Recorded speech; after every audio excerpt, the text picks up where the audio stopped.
हम जावा चलिए दहिना आगे अपन से जिया पार आगे आगे से जिया रही फुला रानिया के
वाला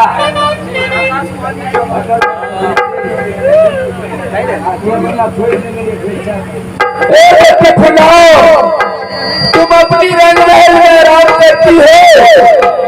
देश विदेश के राजा देखो कितना सुंदर मेला लगाया है। तुम जा करके और वो मेला घूमो।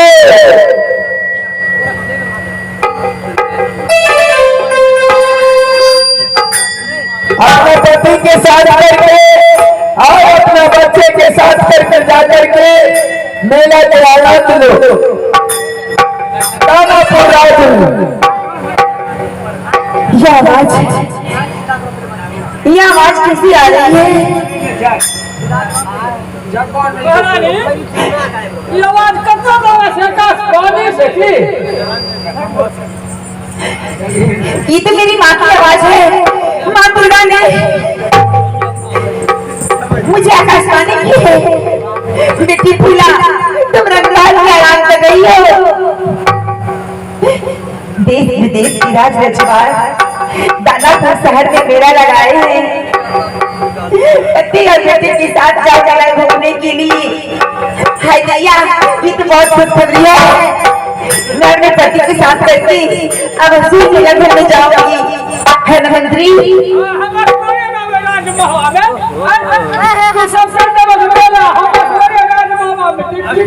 अरे तुम बुढ़ा से जाओ, तुम क्या करोगे जाके?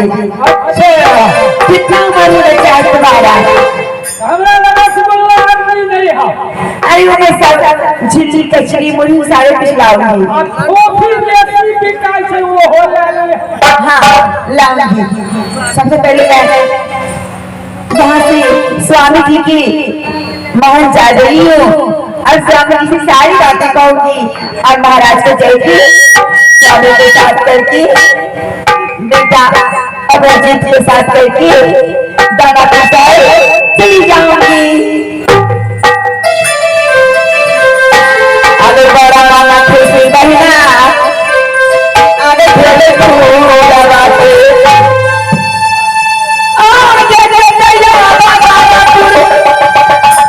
स्वामी संग मेरा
ठीक है, देख लिया ना प्रतिज्ञा को।